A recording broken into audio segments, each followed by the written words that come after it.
To call this meeting of the Columbia Development Authority to order. I'm Kim Pusey, Chair, and I represent the Port of Umatilla. Joe Taylor, Port of Morrow Commission.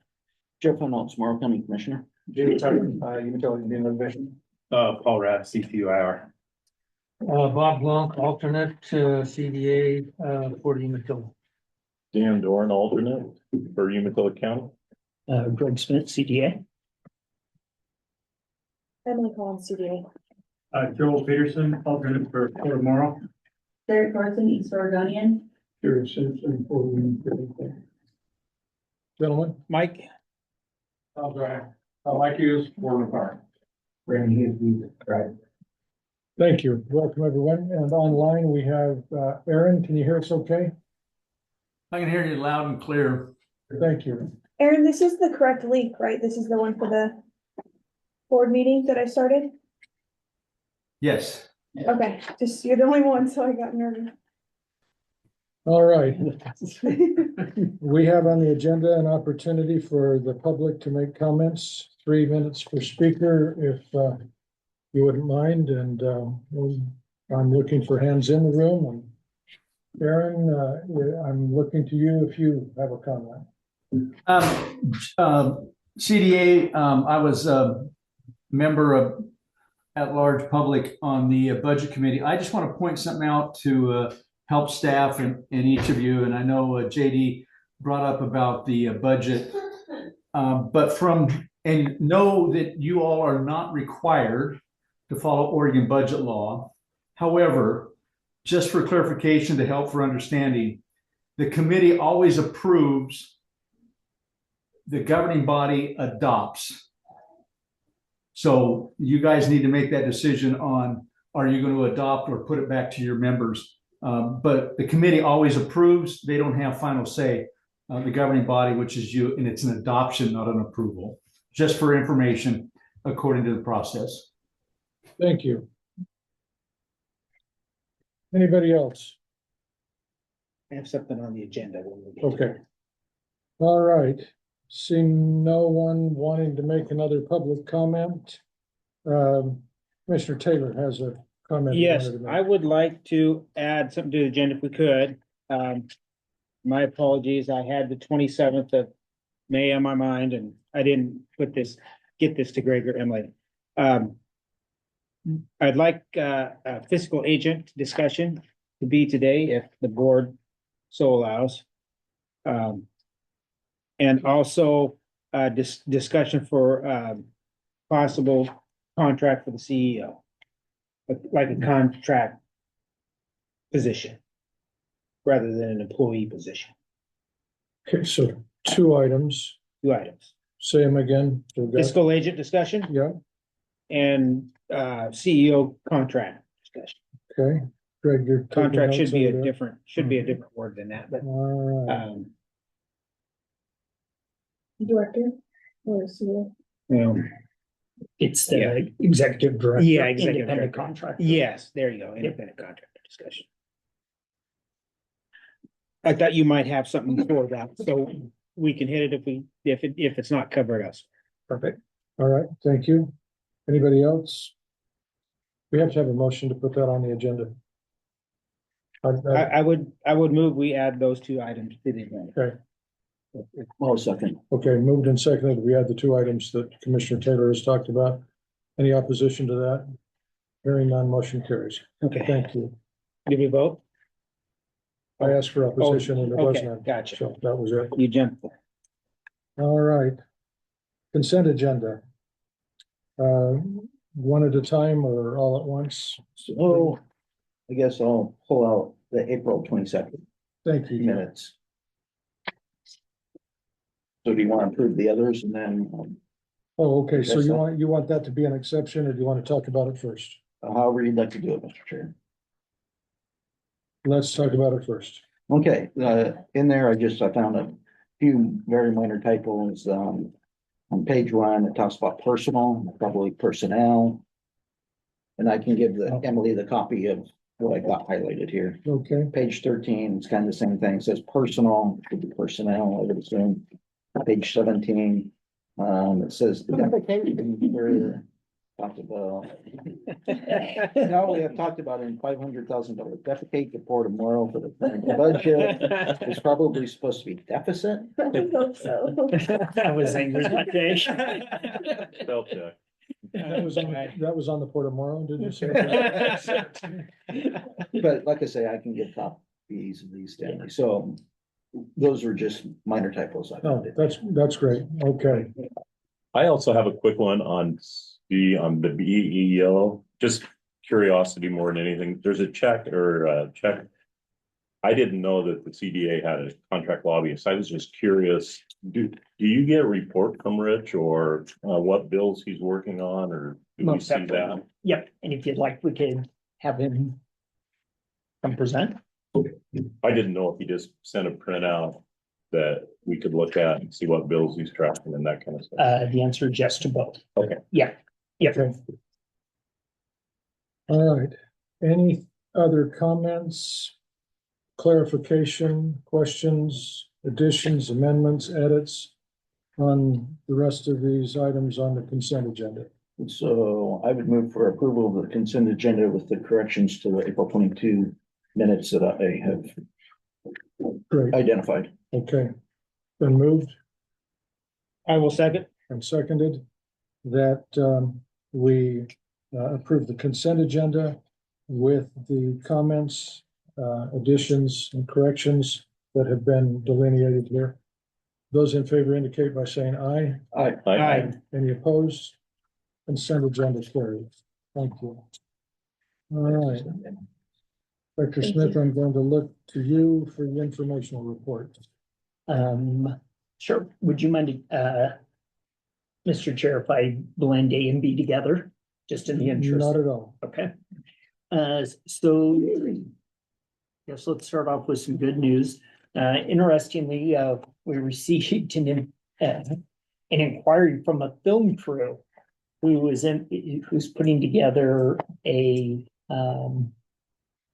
sci-fi series and is interested in our igloos.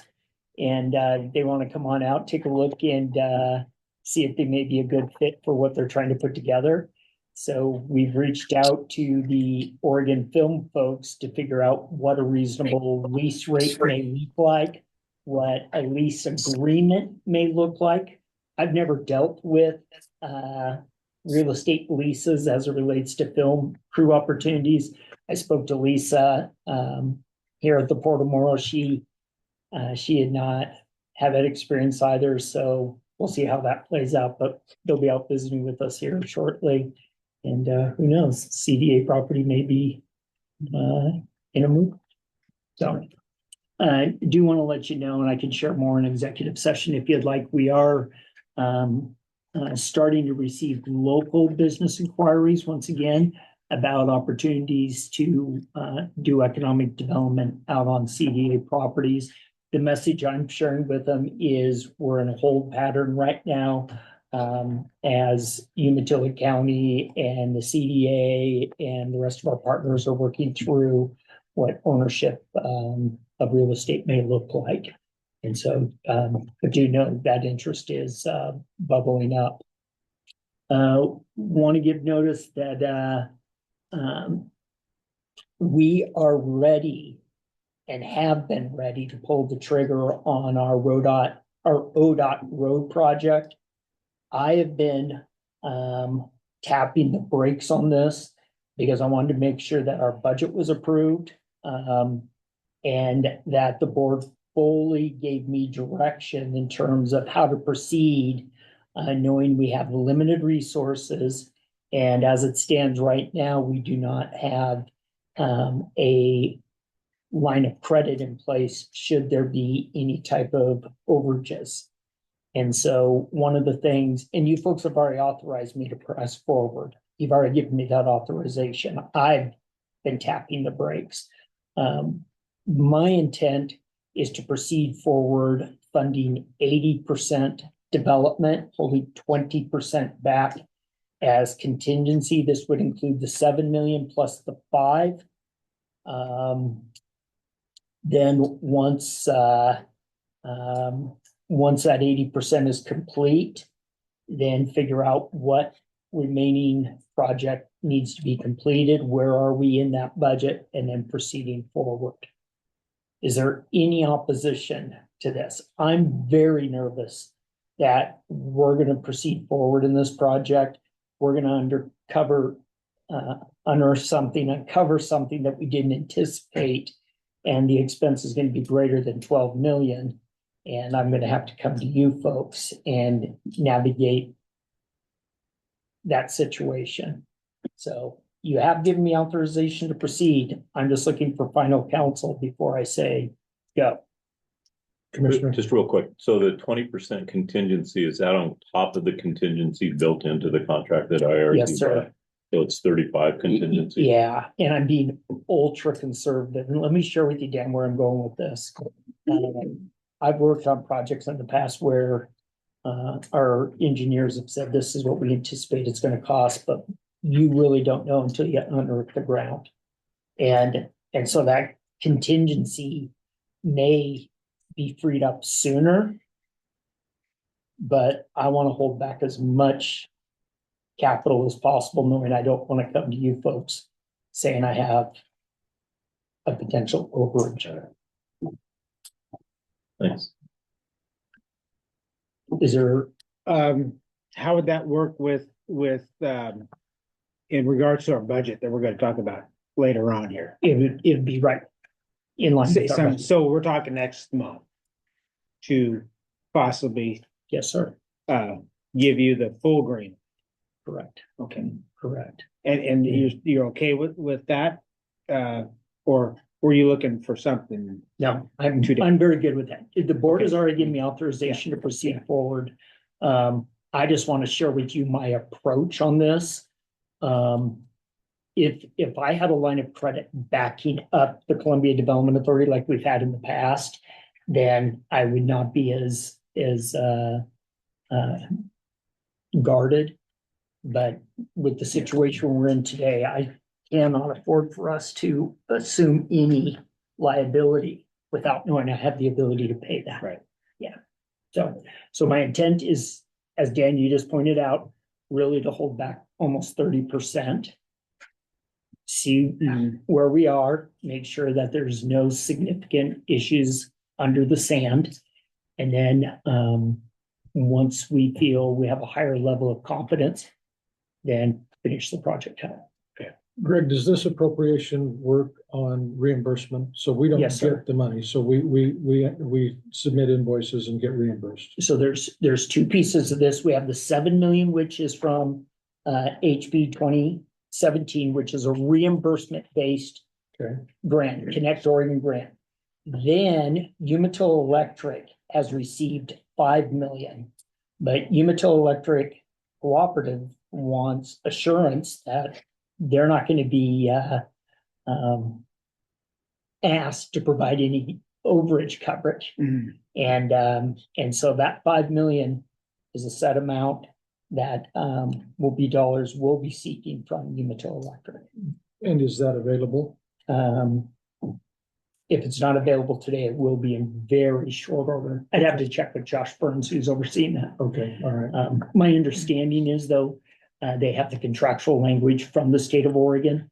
And so the state of Oregon is ready to proceed in dispersing the money to UEC if they haven't already. And then UEC to the CDA. Correct. Okay. Correct. And what we would do is submit invoices to UEC for payment. I'm assuming that that's broad and general language or? Yes, sir. Okay, Yes, sir. all right, thank you. Yes. Other questions for the director? Quick question, so is the 5 million being used as working capital for carrying costs from one month to another? If we need, so if it's reimbursable, there's a time delay between issuing, and making payments and receiving payments back from reimbursements from the state. So what are we using for working capital to cover that, to bridge that? Excellent question. So the $7 million we have from the Oregon Department of Transportation, Kim and I and Fred Ziari and Anderson Perry met with them.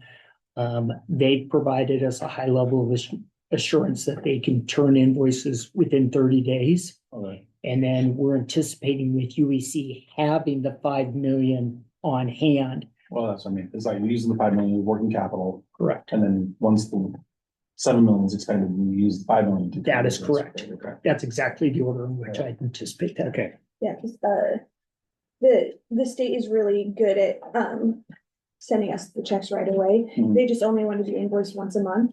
And so I'll get invoices anywhere from the 1st to the 20th, but I can't submit that invoice until the 25th or whenever, and then it's, that delay starts then. Great question, thank you. Anything else to ask on that particular issue? And again, I'm just being ultra conservative on this. Well, I guess, go ahead. No, go ahead. Because one last question is that allowable use of the 5 million from UEC to use that as working capital? Because we're using it, but then reimbursing that until we get to. So I'm gonna spend the 7 million and then access the 5. Right, but if Emily receives an invoice on June 3rd. But then she collects all the invoices until June 30th, sends them to the state, and then they're not reimbursed until August 1. That could be a potential full 2-month of carrying costs. Correct. So you said we're using that $5 million from UEC to help cover those carrying No. costs. No. Oh, that. Let me. Okay, let me be I clear. misunderstood that. Let me be clear. I'm confused because I was essentially asking the same question as JD. Okay, Right. let me be clear. My intent is to take that 7 million Mhm. and spend it down to 0. Right. Then from there, take the 5 million and use that to Okay. complete the remaining portion of the Okay. project. And do it based upon submittal of invoices and pay those vendors as we receive payment either from the state or from Umatilla Electric. Okay, So there will be a lag time there in between the time we receive an invoice and the time the contractor gets paid. So that makes it absolutely it's imperative not reimbursement. that the partners are paying their invoices, that we get this Liz pendants lifted so that you've got other sources of income. Otherwise, looks to me like we could have big gaps in here with Right. insufficient funding. You're using the term reimbursement. I apologize if I missed. Yeah, We're not connecting on the definition. Greg, at one point, didn't you say that BEO had offered you a line of credit on that? We have the opportunity to obtain a line of credit. What that would require would be each of the 5 partners signing off. Mhm. And you haven't brought that forward yet to make that ask. With the current environment, no, Okay. I have not. Do you have any plans to, or maybe, Um, because you're talking about not having any capital to start this project, and Correct. your vendors are going to be okay with that's correct. doing some work and get paid That's correct. 30 days later at the earliest. That is correct. Okay. well, 60 days is the longest. Yeah, 60 days would be the longest. Well, yeah, 30 plus Yeah. 30. Yeah. Okay, gotcha. Yeah, Yeah. Honestly, I mean, is that a Yeah. position I want to see us in? No, exactly. but is that Yeah. the situation I have before me? Yeah. And all those are contracted directly with us or through IRZ? Um, it will be with us. Okay, Yep. So Anderson Perry will be, Oh, they're the engineer record. on the Yeah, how- project. so Fred is our engineer of record, Okay, who is yeah. serving really as the project Yeah. manager oversight over Anderson Perry. And right now, Anderson Perry sends their invoices to IRZ, who sends it to us, and then we approve them and send it to ODOT. It's kind of a long. So Anderson's the general. Anderson Correct. Perry's the general.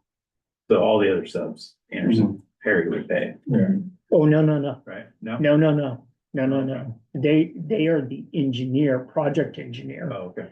but we will be paid through our grant with, the actual contractors on Correct. executing Oh, the okay. construction of the Correct. infrastructure. Dan, did you have something? Anybody else? Thank you. yeah. You're still working on A and B, correct? I guess, one other thing, sorry. Sure. So what timeline do you anticipate? I'm ready to begin immediately. Okay, Yeah, I just wanted to make sure I was very clear with the board one last time how this process is gonna work. And that is, my intent is to begin to connect the House Bill 2017 just utilization of HB 2017 resources and spend those down. Close out that grant. As that grant is closing down, then begin to utilize the 5 million that's been allocated to UEC. Not using the 5 million as working capital on the 7 million, but using the reimbursement. That's not the term, the paying of the invoice, having the state pay the invoices, having the state reimburse. I'm not sure clear on this. We will submit the invoices to ODOT for payment. So ODOT would pay the paver, whoever's laying asphalt, Correct. they got a check directly. Oh, they're, okay, Yes, they're not cutting a check to the CDA to go back to the papers, for instance. Yeah, Mhm. yeah, they are. Mhm. That's the they way. pay it back to us. Yeah, we pay the Okay. bills, at least in our situation. We Yeah, pay the bills. Yeah. We take the bills, assemble them, send them to ODOT or DAS, whoever's handling the contract. They reimburse us on approved invoices. That is correct. Yeah. Okay. And it takes some time. yeah. Yeah, It and gets that's the fairly risk, quickly, but it takes time. and that's the risk that we're carrying Mhm. is that spread. Yeah, All right. My question is IRZ or Anderson and Perry going to be the ones who solicit the RFP? There's some. Well, Well, yeah. reading the general. Right now, don't we have IRC? We were in IRZ's office when this was being talked about, and Anderson Perry was present. And I don't remember which of those specific entities said that they were the one that was I going mean, to the issue. CDA is not gonna do the. No, the solicitation. Okay. So Anderson Perry will be responsible for working with the general contractor in selecting the subs. Got it. Yeah. Yeah, Fred, IRZ, will be responsible for making sure that there is a review over my approval of the invoices and the work being completed by Anderson Perry.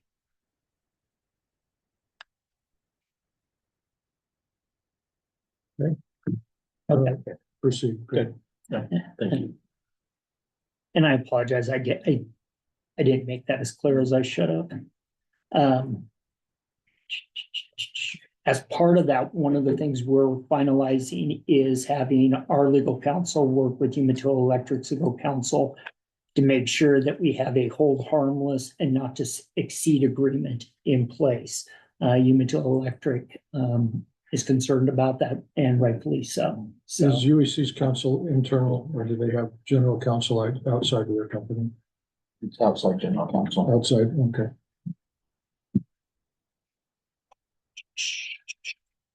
want to let you know that the fiscal year 2025 audit will be beginning here at the end of June. We anticipate that audit will be completed by the middle of September. And then Kim, as you know, our intention is to make a presentation to the BRAC around the first of after presentation to the board, a presentation of that audit to the BRAC around October 1st.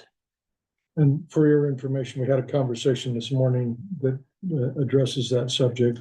And we were told about our 2023 that audit was acceptable to them. Is that 2024 was acceptable. okay? And so we're still working on 23. And 2023 is still outstanding. The holdback on that is our ability to pay the auditor to do the work. Okay.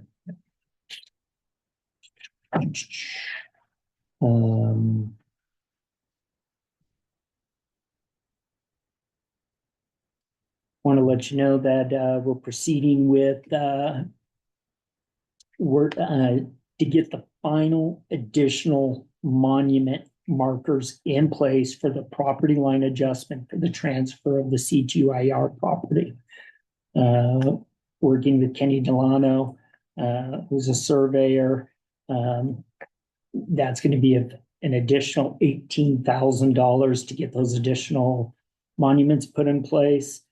Once those are completed, my understanding from talking with our legal counsel, from talking with the folks at Umatilla County, that will be the final. And when you say Requirement. monument, you're talking about these things? Yes, sir. not Something like that? Yes, okay. sir. We did not anticipate needing to place those in.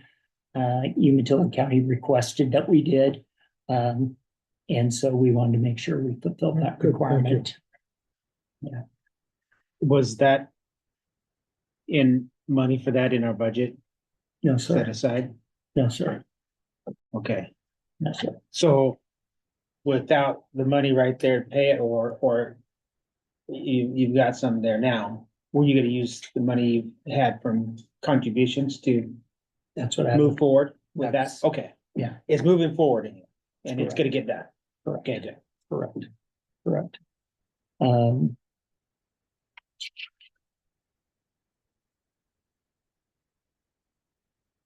Are members being responsive to the invoices from Emily?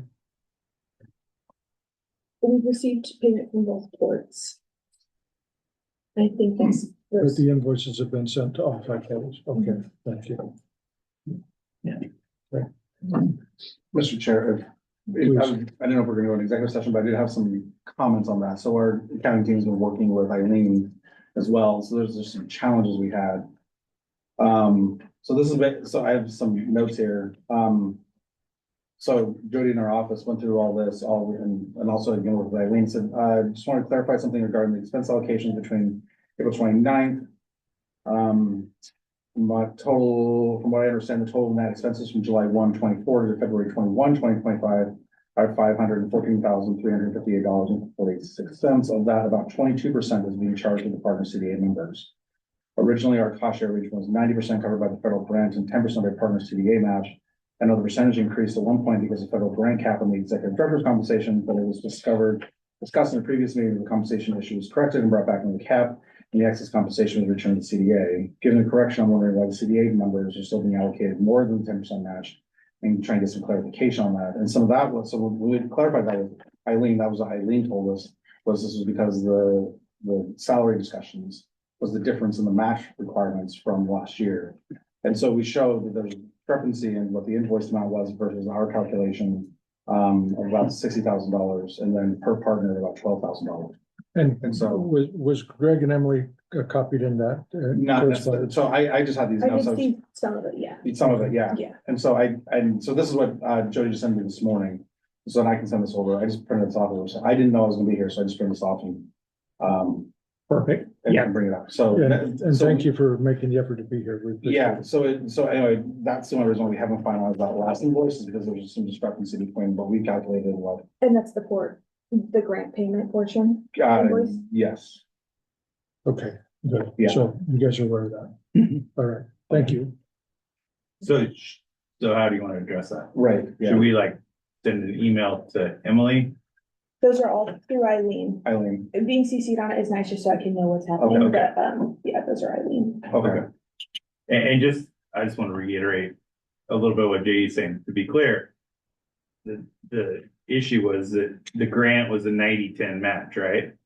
But because at one time the salary was being paid more than they allowed, then there was more match, but the board had kind of reversed that, and that salary was supposed to be paid back. So that salary was paid back, then it should still only be a 90-10 match, Correct, right? Okay, correct. okay. So we'll follow it back with an email Yeah. on that and Yeah. see, but So does that mean that the port's overpaid for the last month? well, this is What we from, were billed? the year. this is from June or This July is for the 24. year. Yeah, this is July 24 through February 21. For the previous grant. So does that mean there's gonna be adjustments made? You know, I'm not sure, just because it's a port reimbursement.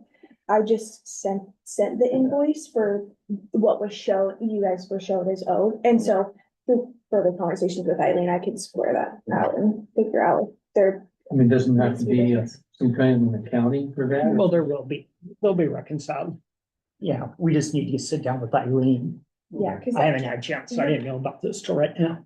your payment for that grant went directly to the Port of Morrow. I hadn't touched Yeah. that money, so, Right, yeah. but then there was a portion that went to the CDA. And that was for the budget that we talked about in budget committee, not for what JD's Yeah, talking about. okay. That was a grant reimbursement. Okay, gotcha. Grant share. Still, Yeah. Yeah. Yeah, but there's still needs to be there. Yeah. Okay. But I wanna, Joe, you've raised the issue of Port of Morone, it's fiduciary conversation. I'll leave that off of here. We have the Umatilla County litigation update. The only thing I'll share prior to us moving into that is there is a $25,000 reimbursement that we have coming back to us from special districts insurance. And so one of the things we're going to need to do is sit down with Eileen at the Port of Morrow and determine of that 25,000, how do those dollars get reimbursed back to the entities who have contributed into that litigation. So, but do know that there is a $25,000 reimbursement coming back to the CDA. Okay.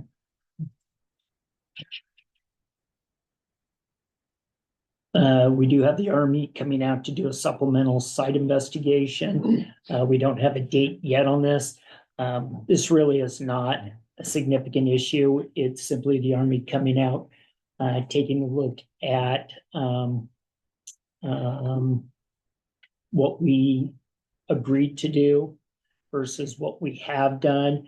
And then in addition to that, they're going to be looking at the second parcel of real estate that they're in the process of still trying to work through and clean up. So, Okay, so when you say Army, you're talking US Army, DC yes, people? Yeah. Not, yes, and not literally, Reese, not General Reese.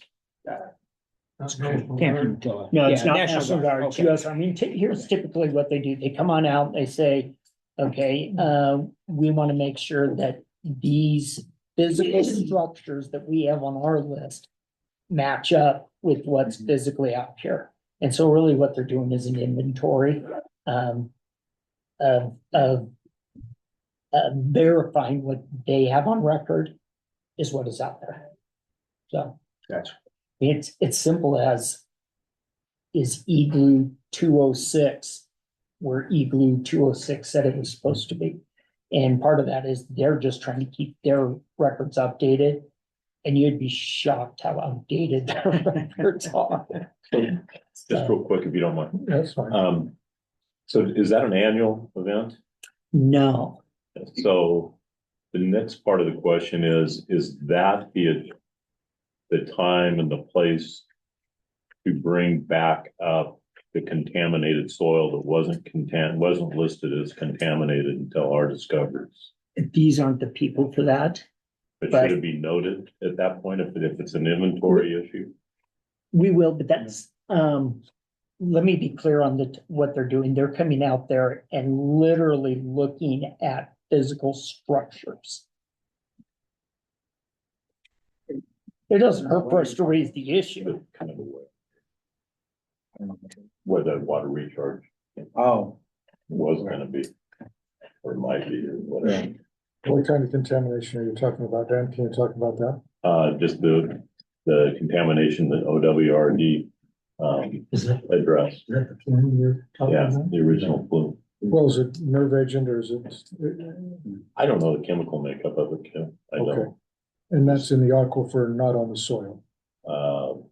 I'm not saying either, because I don't know for sure. Oh, I see. From what my understanding was, any type of recharge that penetrates the soil is gonna have some contaminant. This is that plume issue. Yes, Okay. So all of you are welcome once we have the date.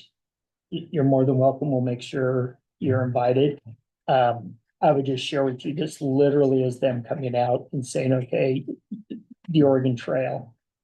Let us identify the Oregon Trails that's still here. And so, but it is important. It is an important event because we want to make sure their records are accurate along with our records being accurate. So, yeah. Okay. And that ought to do it. Item C. Fire service update. Mike, did you want to come on up and talk a little bit about, we've had a conversation with Morrow County. We've notified them of our intent to have the Boardman Fire folks provide service on the Morrow County side of the line minus the 640 acres. I did submit that request here about a month ago. They came back, asked for me to place that on letterhead rather than be an email, which we have done. They then have come back and asked us if we would update our request, which we're in the process of doing. And We did. and that's where we are today. Yeah, it's been submitted to the county for review, and then they should have a public hearing. And then I believe it's on the June, will be on the June 4th calendar. I believe that's the process. And with that, then we'll be working with the folks in Oregon on the 640 acres. That should get us temporarily back on track. And we'll report back to you on that. Oh, thank you. That's Yeah. that's excellent. Appreciate it. We want to talk about contractor and fiscal agent in this context while we're doing the informational reports, or Joe, did you have a preference? Greg? Whatever you'd like. Okay. We do still have Kim, Umatilla County litigation update. Oh, sorry, didn't see that. Go ahead. Yep. I need someone I have an update that's been provided. Let me get this out. This was provided to me today. And I forwarded this over to JD just a few moments ago. That an executed settlement agreement is forthcoming. However, as of May 16th, 2025, it says, "Dear Mr. Cade, we are writing a response to your letter on behalf of your client, the Port of Umatilla, and its settlement offer of March 20th, 2025. While it does not accept the settlement offer, Umatilla County continues to appreciate the Port of Umatilla's good faith settlement efforts. Umatilla County also believes that the parties are near an agreement in principle." And so that's the update I have for you. What time was that? That was May 16th, 2025. That was 4 days ago. Yeah. Okay. There's some changes since then. Yeah, there was, Bob, do you want to speak to that, or? Well, we signed off on the letter of agreement for a settlement today, so I guess we could say that the Umatilla County and the Port of Umatilla have reached an agreement to be presented to the rest of the members. What we signed off on, it includes input from the other members of the CDA, but we don't have their response yet because this was literally this morning. Yeah. That transaction was taking place. So how would you like to proceed on that? Should we schedule a special board meeting?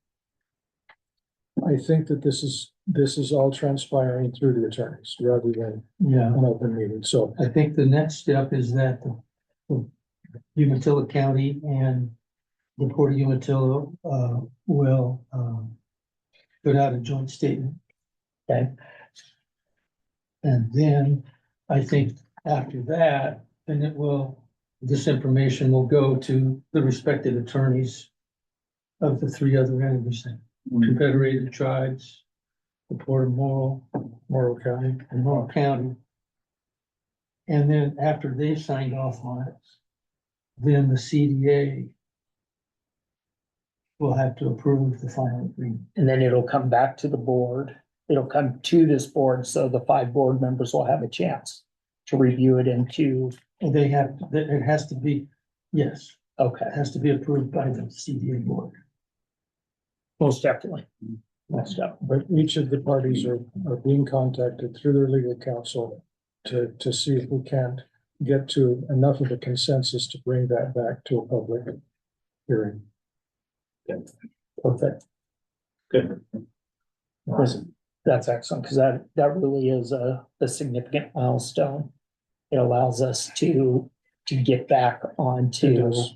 Yeah, it's a very, very big deal, but you know, as we've seen, you know, over more than a year. The devil's in the details. I hate to use, you know, cliches like that, but this has been a long and arduous process. okay. Um, I would suggest to the board, knowing how significant of a milestone this is, that once we do have that information, that we should hold a special board meeting. And we should be able to take time to go through what that agreement is. And then I think we also need to have a conversation as to how do we reconcile from where we were when this occurred to where we are today and what those next steps are going to be. Because a That lot of agreement stuff, addresses that. does it? You know, that's, yeah, that It's all in agreement's there. all spelled out. it's all in. Okay, because a lot of things were placed And on it's- hold. You got, I mean, that had to go through the legal, that can't be the CDA deciding that, it has to go through the legal councils of the respective, Right. to make sure that those things are covered. And yet at the end of the day, though, the 5 board members are gonna have to approve that. They will essentially do that ahead of time, but via their legal counsel. Gotcha. Okay. Contractor and fiscal agent in no particular order. Okay, Go ahead. so fiscal agent. So per our IGA, we're required, one of us is required to be a fiscal agent. Mhm. And for tomorrow resigned, so we have none. So I'm asking this table, if anybody else wants to sign up for that. Joe, are we asking, or the board, are we asking for a bridge to a permanent fiscal agent, outside fiscal agent? Or what are we really looking for? I guess is my question. Before I commit you to the county. Yeah, I'm not sure exactly. I think Greg had some ideas maybe, but I'm just looking, our board was just looking at the next 90 days. Within the agreement that was signed by the 5 partners, there's language that states that one of the 5 will serve as the fiscal agent. Prior to that, I was looking for outside accounting, bookkeeping, payroll services. And we still have the ability to have that service. But at the end of the day, one of the 5 needs to sign off as the fiscal agent, Unless we change the IGA. unless you change the IGA. So Yeah. if we wanted to address, if nobody wants to do this. And I did see, you know, you're leaning in a little bit there, but if nobody wants to do this.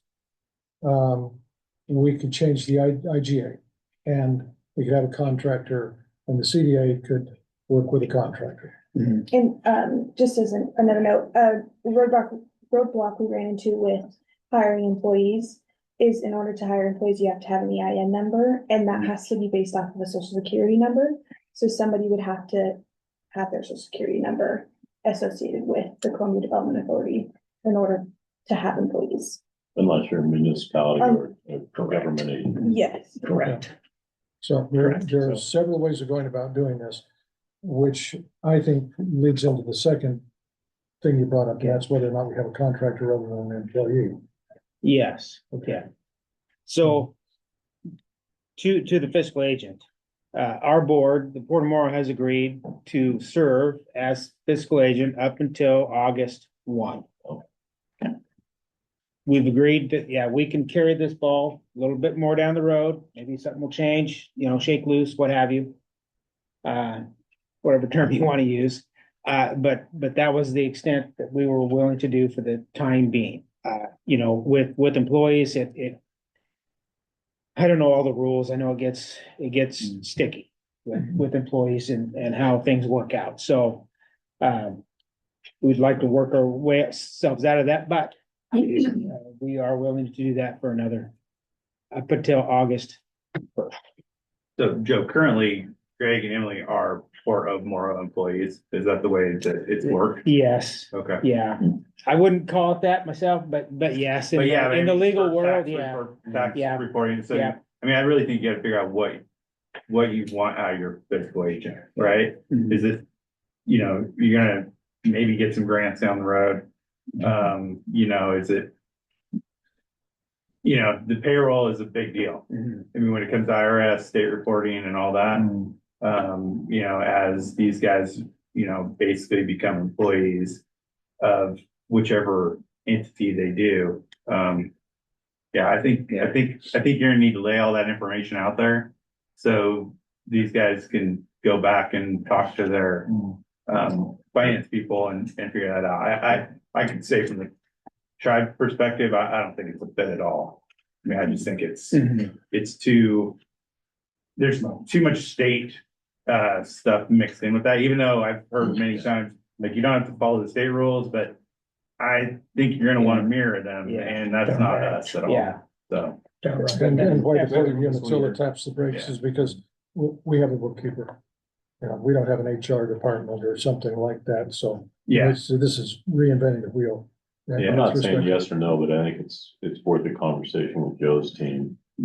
Yeah. Unless Jeff wants to run with the ball. Well, our finances Or, capped as it is, the finance director. or we address the IGA and have a contractor to the CDA. I mean, there are a number of ways, but I don't want to talk anybody out of this.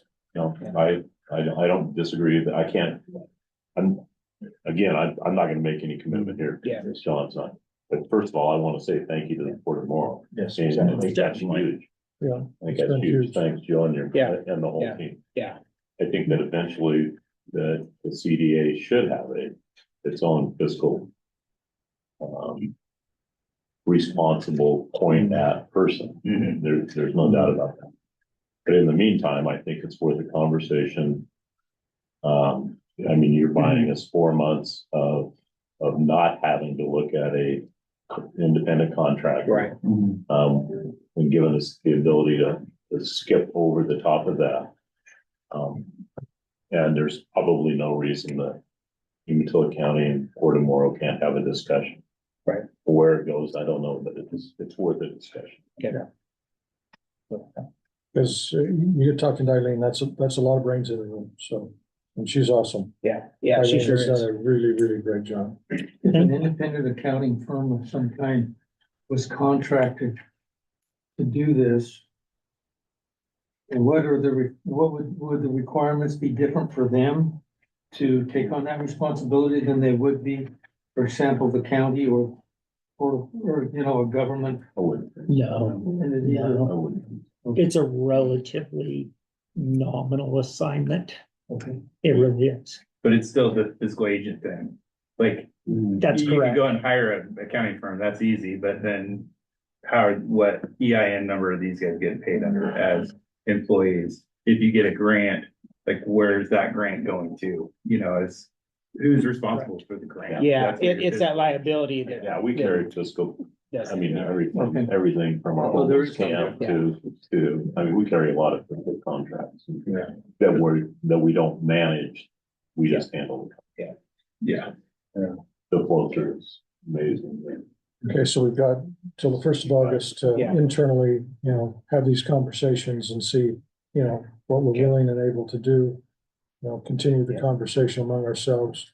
And I heard, Paul heard you say loud and clear, it doesn't fit with respect to the tribe compared to the state and so forth. Yeah, there's a number of limitations. I mean, even just like sovereign immunity for public records requests and things like that, it's just gets Right. Yeah, okay. different Yeah, fiscal years. So- This is really good to have this kind of dialogue. so I would like, just for the security of my board, I'd like to see this as a motion. If we can, if somebody would make a So the motion. To motion accept, is, to To accept accept, for tomorrow. yeah, for tomorrow up until, as a fiscal agent until August and that's of 2026, right? 1st. Good try, Kim. Good try.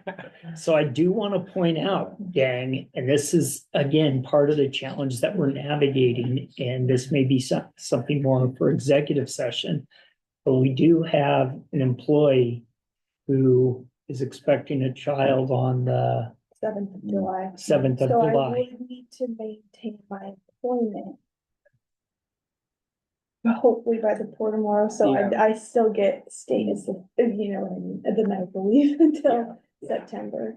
So it just That doesn't becomes, transfer. I think, It yeah, might just be complicated, but I mean, it's the same job, yeah, so they might see it the same. yeah.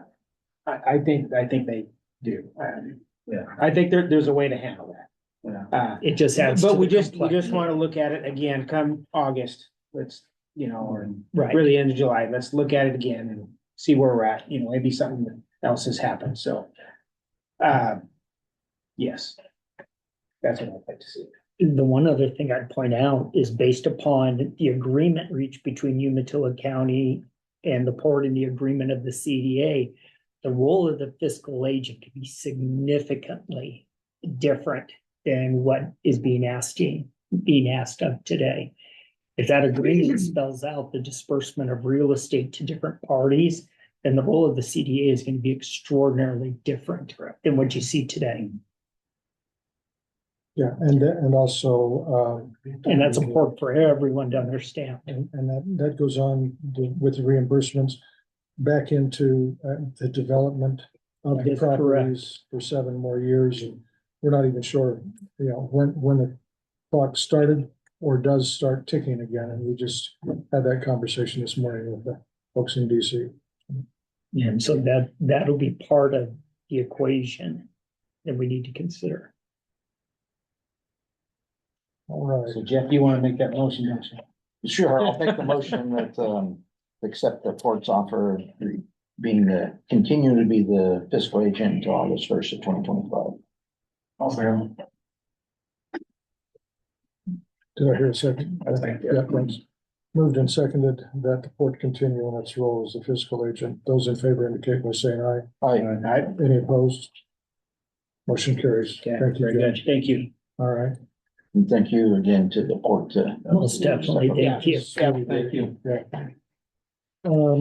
Not on the agenda, but back in your director's update thing, can I just ask a question? We've had this conversation before about rolling stock, an auction, that kind of Yes. thing to generate some income. Yes, If we could move that as an action item to just direct you to see what we can do to get that going, that could help us significantly with the cash flow, depending on, you know, what's available out there. most definitely. So, And my apologies for just throwing that on you. no, I appreciate it. So you've given us authorization to proceed forward with that as we speak. Again, I've been tapping the brakes on that. If the board would like to say, Greg, quit tapping the brakes, just get it done, then I will do it and I will proceed immediately. The question will be is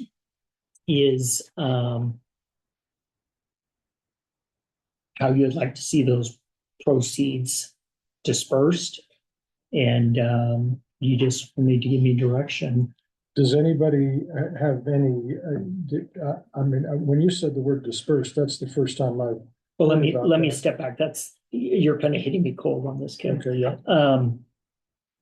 The question is what gets auctioned, what doesn't? Okay. I've had multiple inquiries from folks as to, Can I have that? Can I have that? Can I have Yes. that? Yeah. yes. And Okay. so, I did not want to proceed forward and liquidating certain assets only to have members of the board with their constituencies come back and say, wait a minute, we didn't know that was going to be liquidated. All right. You And sure? so once the water's a little calmer, we're prepared to proceed Okay. forward. All right. Are we talking primarily the D mill side? No, what we're talking about is all this miscellaneous equipment. What equipment?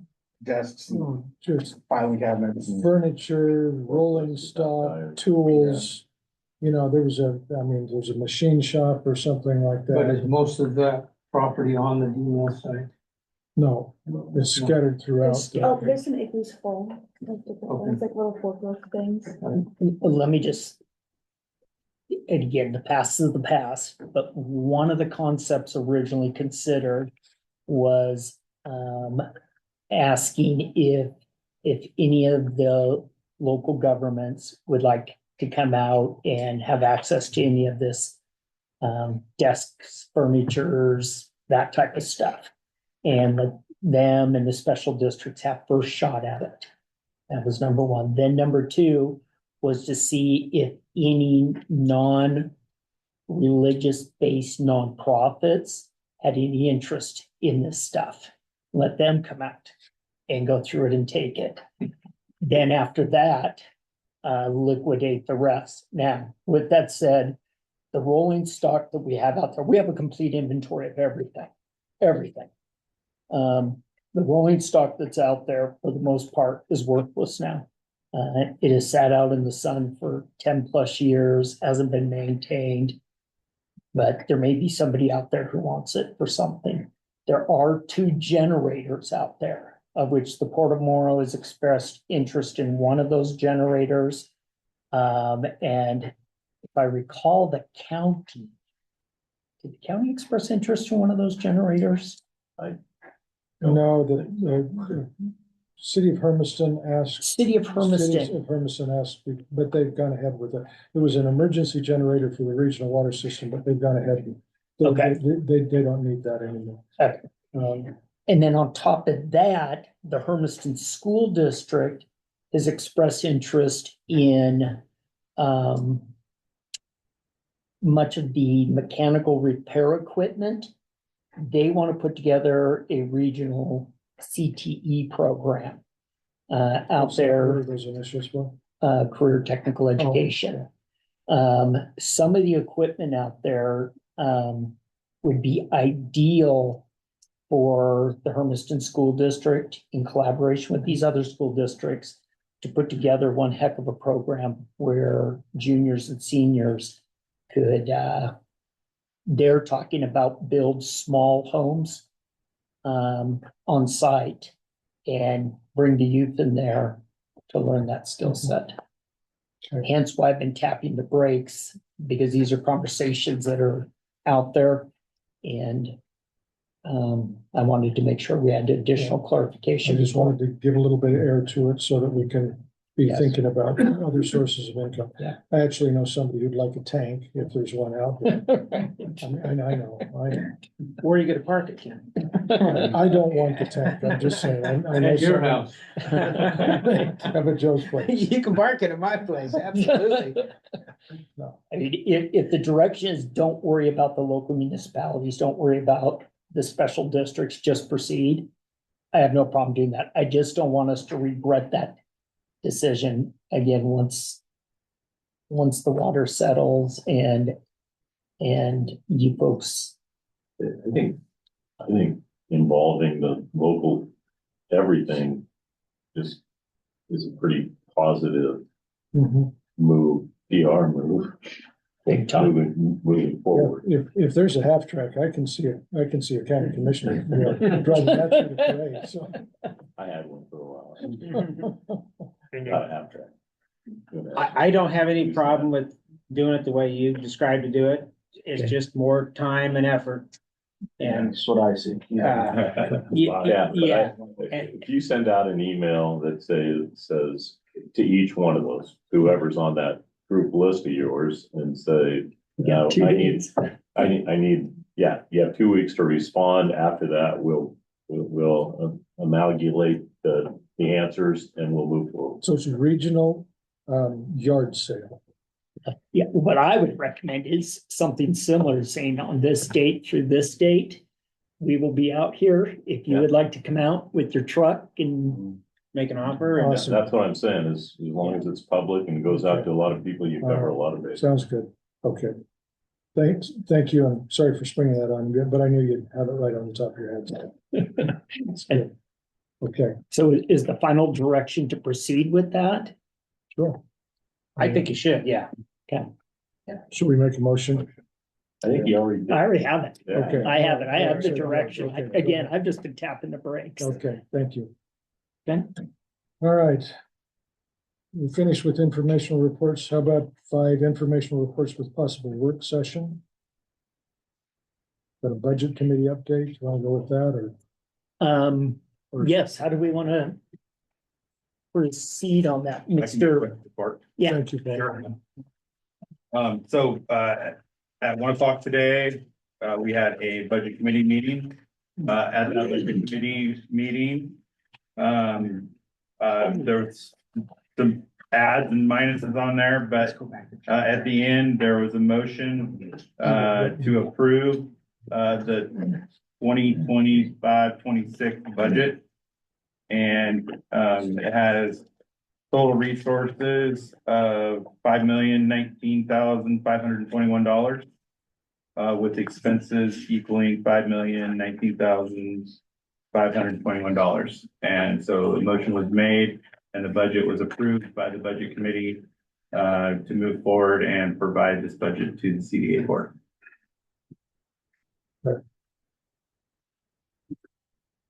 Oh, Greg, how would you like to proceed with that? Anything else on that one? I would just share, as each of you know, each of you have participated, a tremendous amount of dialogue has gone into the creation of this budget. This is the first time this committee has taken this type of action, which I think is greatly appreciated. And I think it brings a heightened level of transparency to the CDA's process. Great, okay. So, and I think the discussion was that we should take this budget and take it back to our respective boards Yes, for review, Most definitely. and then have that have this conversation. hearing next month. or next Okay. week. Thank you. Then JD, yeah, I mean, I got an elbow from Joe because I overlooked that we didn't have the contractor conversation. Oh, yeah, I was on my note, I didn't check it off. until then. And so can we circle back to that item to about, what Joe proposed having a contractor conversation? And Joe, what did you have? Well, I would like it to be an option for us, for this board to look into that. So that we don't have this Contractor rather employee. than employee. That's right. You know, what would it take to get there?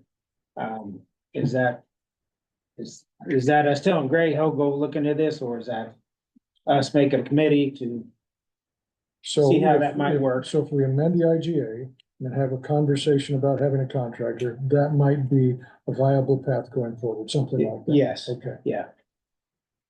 Would you have to go out for a solicitation at that point? I don't know if we did or didn't, Yes. That's a yes, Anything over 100,000. okay. That would require an amendment to the IGA. So the executive director positions, If we did not have if one of the parties was not a fiscal agent, so that, for example, we hired a CPA firm that contracted with this person or persons to do our work, it might require us to amend the IGA. But are we as it talking about the is- same thing? No, Okay, No, because the current IGA says one of the partners has to. no, I get that, but I think your question Yeah. was about. What About the CEO position. CEO Yeah, of the yeah. position, not the fiscal agent. No, not the agent, that's a fiscal. separate It's conversation. different, yeah, Yeah, correct, Yeah, so you're talking about the CEO position. yes, correct. yeah, that's what my board Yeah, question was. Would it be better for this board to have the CEO as a contractor position rather than an employee of?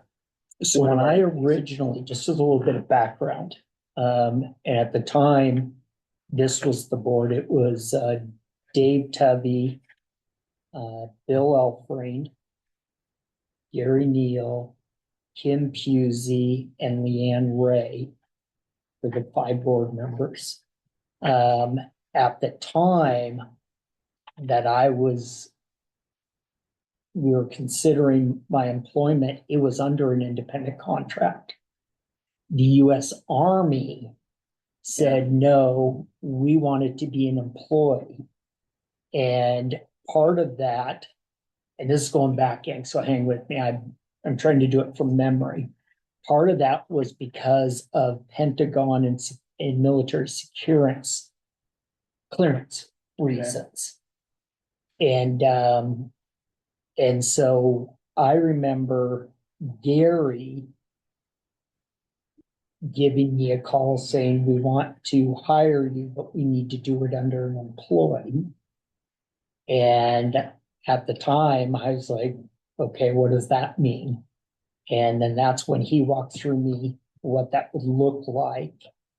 And then it took, if I recall, probably 60 to 90 days for military clearance. And then I was told, okay, you're ready to go. So, but the original intent was to be a contractor. Right. Okay. Yeah, please, Bob. Okay. What's the advantage and disadvantage? I mean, why are you bringing this up? To have it be a contract versus an employee, and another thing would be, what about the administrative executive and the project coordinator? Is your intent to have them remain employees, and what's the reason for that?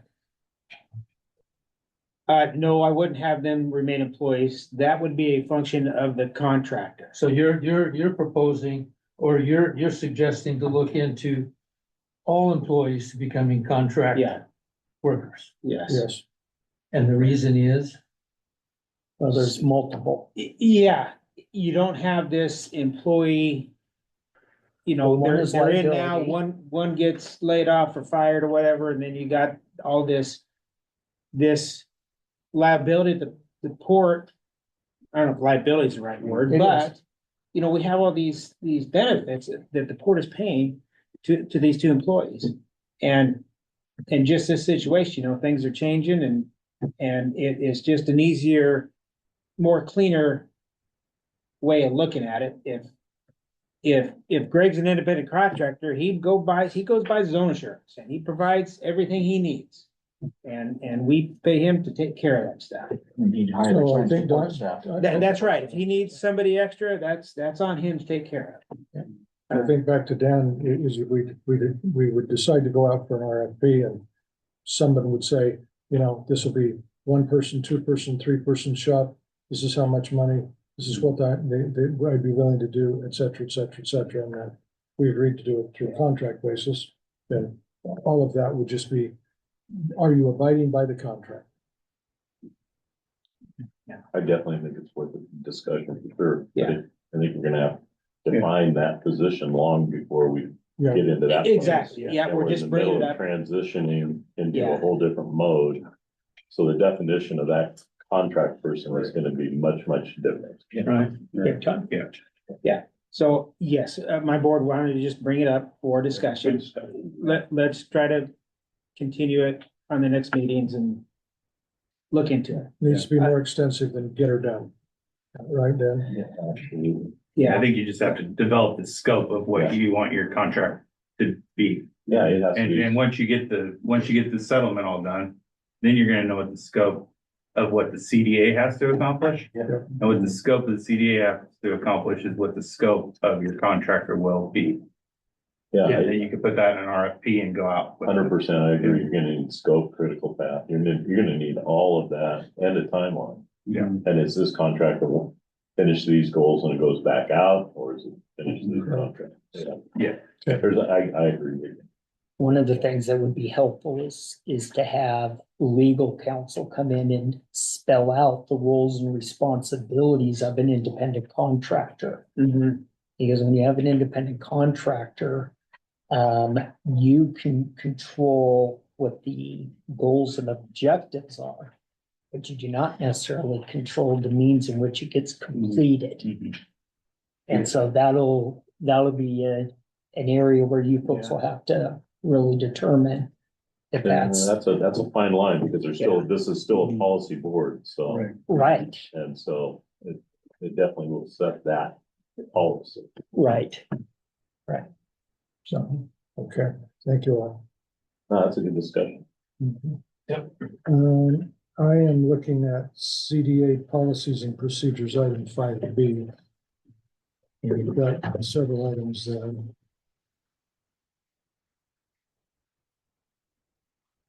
Oh, Employee handbook. yep.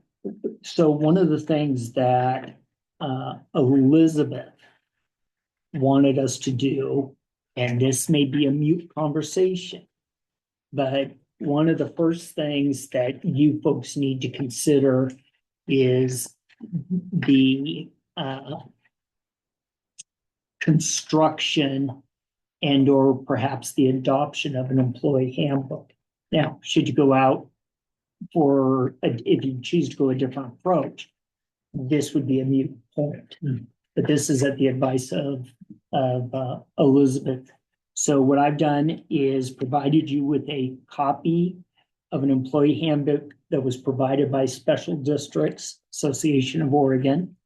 I have taken about the last 10 days and spent a tremendous amount of time trying to go through this to determine what's applicable and what is not, what you folks need to be thinking about and what not. And so, Mr. Chair, the only action item is for you folks to take this and for you to review, if you would, and or have your human resource folks review it, and or you can table it for now. But what I would share with you is our legal counsel is strongly encouraged you folks to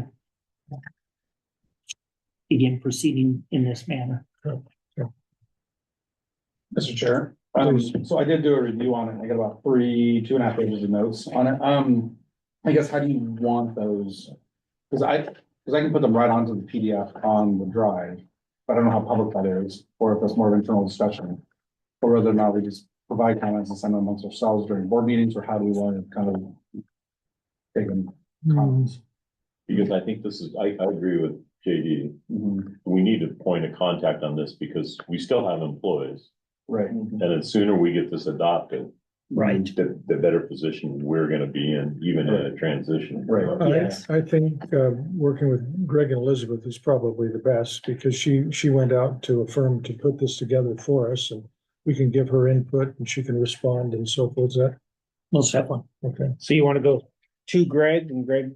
Get it Well, why to- don't you send it to Elizabeth and myself? Okay. Just copy Elizabeth and And Greg. if you would do Yeah. that, and then her and I will work through this together. In a way that we don't create a serial meeting or anything like that, but that she's able to receive input, deliberate on it, respond back to you directly, so that, each of us are able to have some sense of what is going to be the best direction. But, for those of you that are have more expertise in this, yeah, I mean, and 2.5 pages of notes, I think going directly to Elizabeth would be awesome. Yeah. It's a good direction. Thank you. You had some concerns about public records request policy. So if folks will recall from the previous budget committee meeting, we needed to have a conversation as it relates to, The current policy and proposed Yeah, policy. let me just share with you though. Let me remind the board that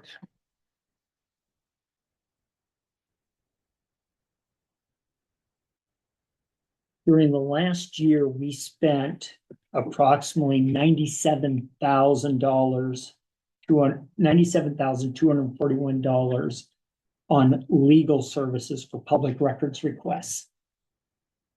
Because each of those requests was vetted through our legal counsel. Correct, which was the direction of the board. Right. Okay. What I shared with the board is perhaps theirs. And by the way, the process was complicated. It was burdensome. I could see if I was a citizen of the media trying to get a public record where there'd be frustration. And so during our last conversation, I shared, why don't I go to the State Ethics Commission website, look at their public records process and see if there's a much simpler way to proceed forward.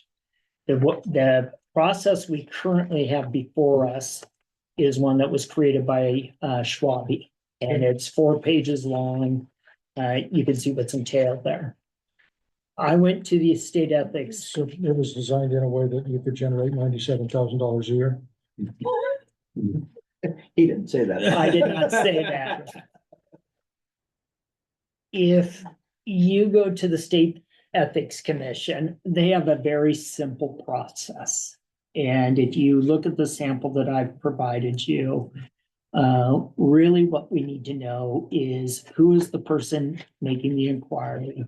Who are they representing? What is their contact information? What is their timeline? What is the record they need? And then share with us any additional information as it relates to that record. That's really what we need to know. Okay. And so in addition to that, then comes the fee associated with it. The one thing that I'm recommending is that any public record would be of a single topic. So you may email a single topic public record request. You can't send us a list with 14 different topics with 21 different questions. Right. I'd like to add on to that, if good, Greg. I mean, we just had our discussion here. We get these requests and it's just question after question after question, and it's crazy how many questions are in there and stuff from, oh, I need to see something from, 2014 to yada, yada. It's significant. Yeah, it is. Yes. So what I'm suggesting is we have a very simple form for an initial inquiry. There's no charge. Someone wants a record. There's no charge. We give it to you. Second inquiry, there's no charge. The third inquiry, it would be $25 per inquiry. So what's the difference between an inquiry and a request? And we can change that term if you'd like. You have both of them in there, so I I was just using the term that I found at the Ethics Commission. So we could do request. Then, should your inquiry require legal review, meaning you're asking of a nature that we want our legal counsel to review the request, then it would be that $25 or that $50 plus, at this point, the hourly rate of Schwabe, Williamson, and Wyatt, plus some nominal administrative time, which effectively is $750 per hour. Now, $750 per hour high? Yes. That is the rate that our legal counsel.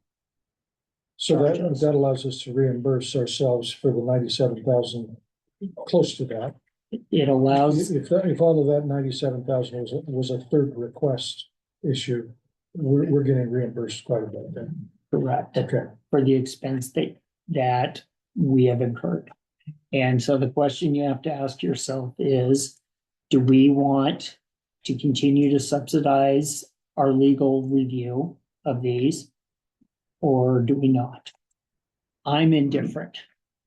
At the end of the day, I want an open, transparent process. I want a simple process to where if someone wants to make a request, we can get them the record, get them what they want, and we can get back to work. Mr. Chair, a couple questions on this. So this is written first person and signed by you as a memo, Most definitely. but this is more like a governmental form rather than a memo. So I just think that's just a stylistic thing. But the other thing too is there's no timeline on this. So an initial inquiry for a year or initial inquiry for 5 years, initial inquiry, is it initial inquiry for all life? Second question is then the people would be really, this is what my job was in planning, is figure out people would screw over rules. But one person makes an initial inquiry and then we get another citizen to make a second inquiry, a third person to do a third inquiry, but each of those are initial inquiries by one person. So then you never get a charge. Right. So I think it's just better, like a nickel a page, or I don't know. I don't know if there's some other way to kind of do that, that is a way to kind of capture all the Right. costs. And it's based on page counts or something, I don't know. So what I was trying to get away from, was that issue directly, is because what we'd end up getting is a list of multiple questions, and one question would be very elementary, another could be 300 pages. Right. And so, what I was trying to do was create just the simplest process possible. Recognizing that the board's policy a year ago was don't charge anything. Right, yeah. And so I'm trying to figure out, okay, if the board didn't want to charge anything, but at the same time, we're incurring 97,000, what's that balance? To where we don't charge anything, but we at least recover our legal fees. That's where I was going with this, JD, is trying to keep. Yeah, no, I totally, simplicity would be better, but also, I mean, if somebody's asking a complex question that has 300 pages, then that's, I mean. I agree with, I have a couple of things too. Yeah. I agree with JD. One is under organizational name. My question is, we only have pricing for media inquiry and citizen inquiry. What about a special district or nonprofits? Where do they fall? I think ours has the ability to waive, That's the next Wait. report is the exception. yeah. And so this doesn't have an exception in it. So let me give history. Let me give history. We have a policy, and the policy spelled out all these different conditions. And we had an individual who made an inquiry and we addressed it. And then they made another inquiry and addressed it. And then a third. And then they just kept coming and coming. And it started to backlog on us. You're getting like 60 or 70 a month, were you not? Something like that. And not that many, but we were getting a good 2-3 a week. Okay. 3 a day. So we came to the board and said, we're trying to navigate this. And at the time, the board said, we don't want you charging. So we could charge him. And we accrued this fee. And so I'm now trying to figure out how we went from a policy where we took into consideration page, copying costs, time. We had staff time versus managerial time versus mailing, all of that spelled out. And that was the policy then, to where you want to take us. Now, if we want to go back to the original policy, I can bring that policy to you. Is that what's, That's not what's in the front here? Now, that's a modified policy. Okay. this exhibit B? Yeah, so let me share with you. We had an original policy, then we started going down this path, and I asked Elizabeth to put together a more Yeah. legal process. This represents the legal, This request form? yes. Yes, and this is the one that, So Elizabeth drafted this? I thought this came from the. no, this is this, You gotta take that out of your, and show us what you're looking at. this came from Elizabeth. And this is what we currently operate on. And this is what we currently operate on. And Okay. this created frustration Right. with an individual. And this created enough consternation among the board to where they said, don't charge fees. How much of this 97,000 costs that we've incurred have come as a result of the request of this one? 100%. Okay, what, so basically you've got people maybe that have legitimate requests that are fairly straightforward, that can be handled. Yep. And then you've got this whole policy that you're trying to develop for just one individual. Correct. So maybe the way to approach it would be to try and come up with a policy that's kind of maybe fairly ambiguous, and so that, you know, you can charge it's gonna be this much, $750 an hour for this based on our legal, and we estimate that to be blah, blah, blah, blah, blah, or whatever, you know, So there is state law I have to Yeah. comply with. okay. I don't like the idea of having a public records request is ambiguous. Essentially. No, that probably wasn't the right word. Here's how we typically handle it. If Barrett called me up tomorrow and said, hey, Greg, I need a copy of this, this and this, I'd say, no problem, here you go. Yeah. And I just give it. And if Barrett called me up again, I'd say, no problem, here you go. The challenge we had was all of a sudden, we started getting 3 or 4 of those every week, and That it had was, 10 bullet points per one. and it was lists of questions, and we found ourselves spending the vast majority of our time literally trying to address these. Well, I mean, the first thing that I've seen from the emails I've seen and copies of other correspondence is it's gibberish. Who could figure it out what he's asking for? Well, I mean, you he's guys- not, well, it's you guys- not, it's not too clear Well, what he's asking for. regardless of that point, it's also a member of the media, and so there's a role for that, so I'm not necessarily gonna Most discount that. definitely. But the thing is like, so I'm not in favor of creating a governmental process to address a single individual. I mean, that's not necessarily fair either. And so I think, you know, I think this is a good start. I like it.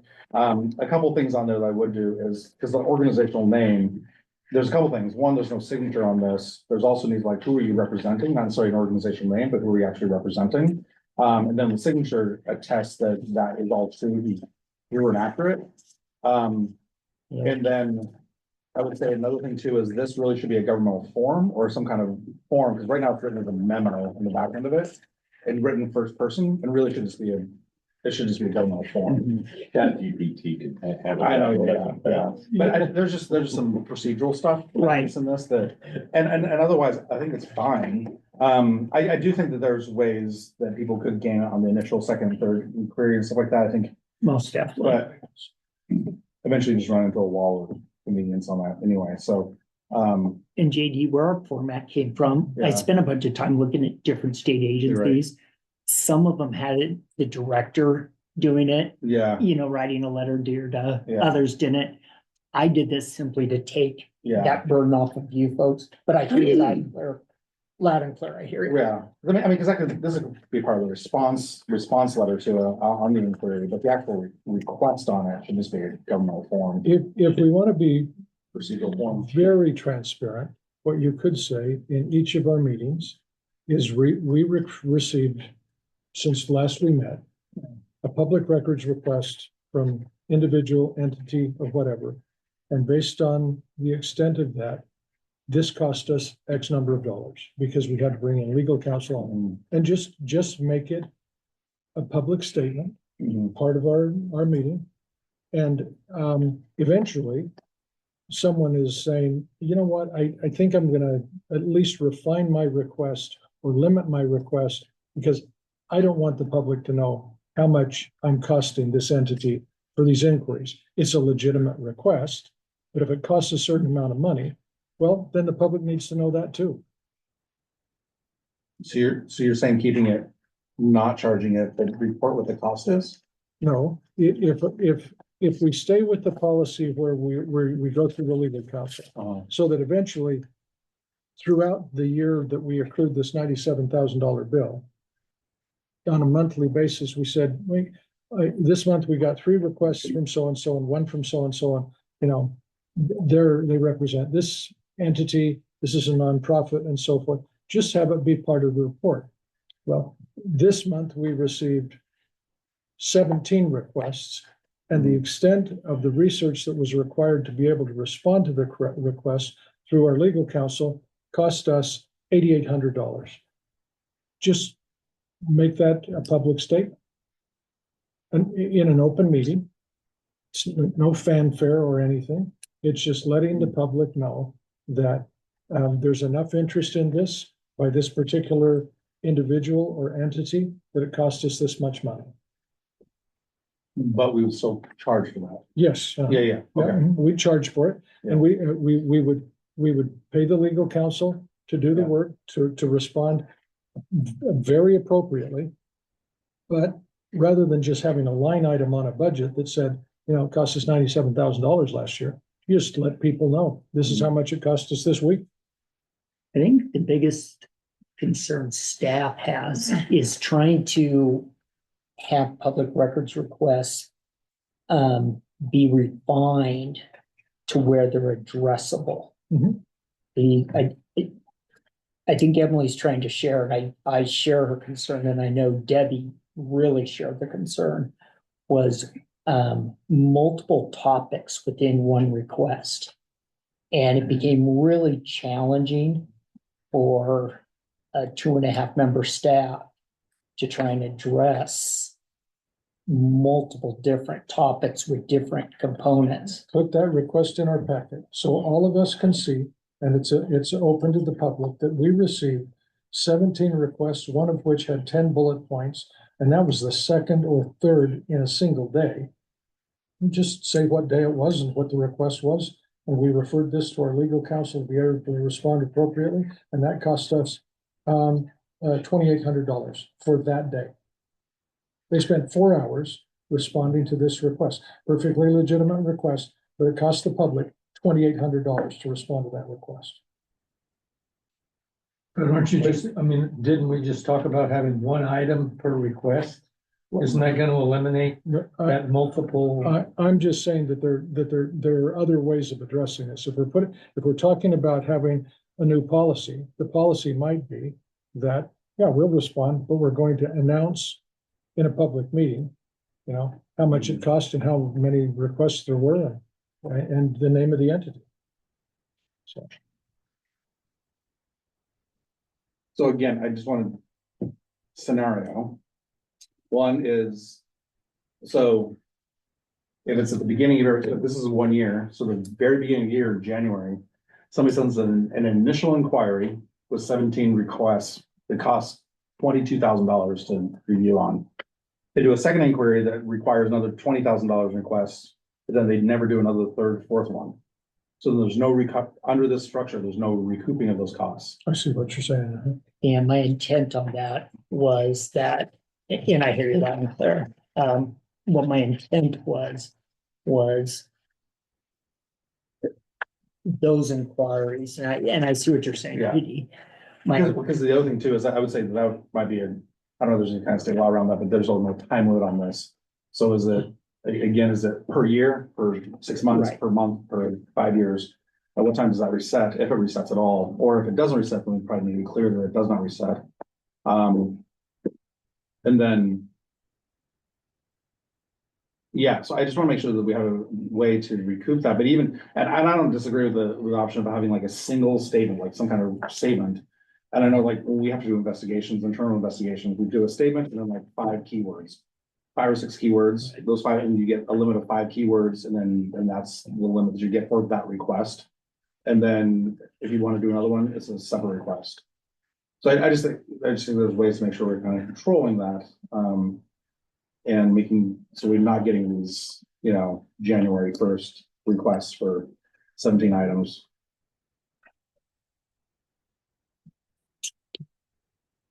Why don't we give it some thought? Yeah, Yeah, we'll send you our thoughts and yeah. try to refine things a bit. Thank And you. again, at the end of the day, this is your policy. This is not Yeah. my policy. Oh, no, yeah, Yeah, yeah. we get it. Focus in on, you can describe what an inquiry is. Is it 17 items or is it just one? I mean, you can tighten that up. Oh, yeah. The way I read this is that, it's one item. That's what I'm trying to get to, a single I topic. call it a request makes it a lot. Yeah. An inquiry goes forever, a request is boom. Well, and we have I someone in the request room. this document. We have from Jay. someone in the room in Barrett who it's her job to make legitimate requests from time to time. And we'd like to be responsive to you. So you don't need to respond here, but it'd be nice if we knew what would work for the print media. That'd be fabulous. I believe that the Society of Professional Journalists may be submitting some thoughts about this. That's CDA Oregon, I believe. Isn't that the easy way? What I've heard. I'm not sure. I've not talked to them directly myself, but I like Jerry's idea.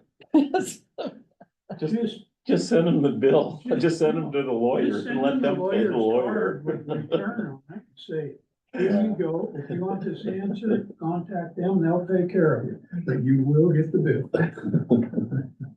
Okay, I like that idea. all right. Well, so we- yeah. we Not gonna have, fly, but I love it. Yeah, we've it's not got gonna. a- got a lot to consider. Just then. do it once. Mind if we Okay. move on? You bet, sir. Okay. All right. Anything for the good of the order before we consider whether or not we're gonna have an executive session? Yes, real quick. I'm not surprised. Yeah.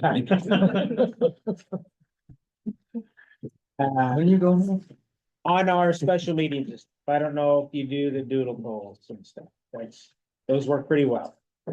Instead of if we decide to have a special meeting or need one, rather than just picking a date, we're all here. When, If you could do a poll or call us or something. we can, if Yeah. we're referring to today's meeting, I just want to Yeah. remind the board, We talked about it. you Yeah. folks discussed it, you picked it, you Yeah. directed us. My fault, I just, I it know. went right past me. when's the next meeting? Yeah, Just, the next meeting, good one. I don't know, if this is put together there, but I'm not gonna be it's updating the calendar is just one extra thing that I often forget about, and so I'm gonna go through and remove those, because it was set by the previous employee. I'm gonna go through and just remove them all, so you're gonna get a notice saying that they're deleted, it doesn't mean that they're canceled, we just not gonna get those in your email anymore, or in your calendar. Thank Just you. because it's something I forget to update. So if we set a meeting date, or our next meeting is gonna be June It's Should the be our 24th. 28th or something, whatever. It's our next regular meeting. You send out June that 24th. invitation I can, shortly? I can send out invitations per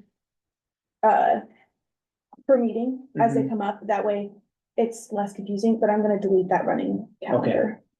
Yeah, Yeah. invitations that go on people's Which calendars, is, they're the best, the only way to go, but yeah, you need to, delete what's not. But June 24th, is that what we're talking That's about? what's on my calendar. yeah, that one is correct, luckily, but that Zoom link isn't accurate, because that Zoom link is old for a way past meeting. So what we're gonna do, and Emily and I visited on this, as soon as this meeting is over today, we are going to send an invitation out today for the next Yeah. meeting. Perfect.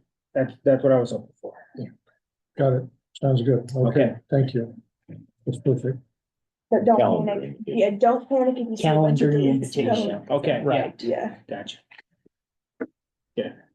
Okay. We needed an executive session today. I'm We do have seeing, Karen. I'm seeing that Karen is on the line. I think Special district. if she's available Yeah. and we've advertised for it, Elizabeth is not, but Karen is. Okay, I would like to have one. okay, let's see. Emily, will you read the Yeah. statement? The CDA may hold an executive session meeting for the permissible reasons stated below under ORS 192.6602. Representatives of the news media and designated staff and other persons shall be allowed to attend the executive session. All other members of the audience will be asked to leave the room, or the CDA board may adjourn to another meeting room. The virtual public Zoom meeting link will be closed during executive session as permissible.